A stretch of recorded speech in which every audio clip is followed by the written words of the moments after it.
నాకేం అహం లేదయ్యా, నాకంతా విరిగిపోయి ఉన్నాను నేను. నీ ప్రెస్టేజ్ కోసం ఆలోచిస్తున్నాను నేను అంతే. నువ్వు వెళ్ళమంటే వెళ్తా, దేనికైనా తగ్గించుకుంటా. నీకోసం ఎంత అవమానానికైనా నేను ముందుకెళ్తా. వెళ్ళమంటావా?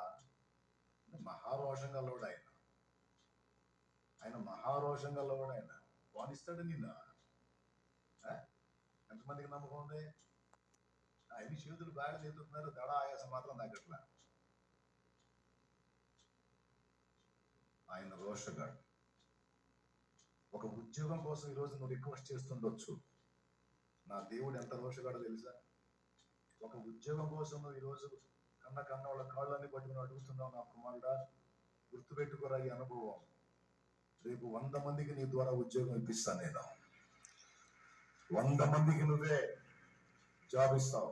ఆ స్థితికి నేను నిన్ను తీసుకెళ్తాను అంటాడు ఆయన. తీసుకెళ్ళకపోయినా పర్వాలేదు,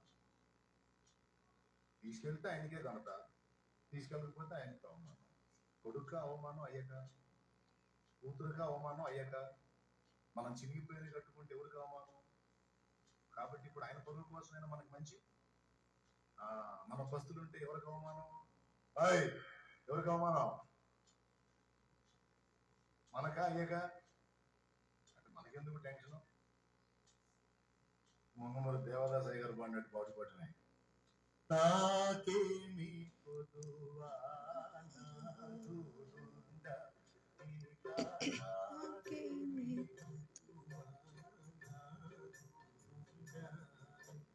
శ్రీకరుండకు దేవుడైన శ్రేష్ఠ పాలకుడు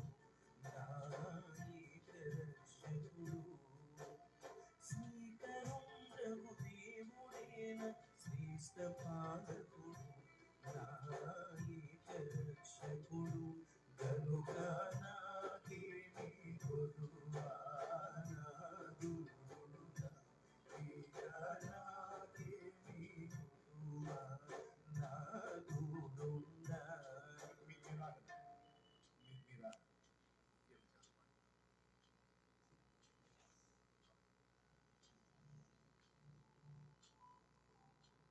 ముందు కూర్చున్నలో పడాలా?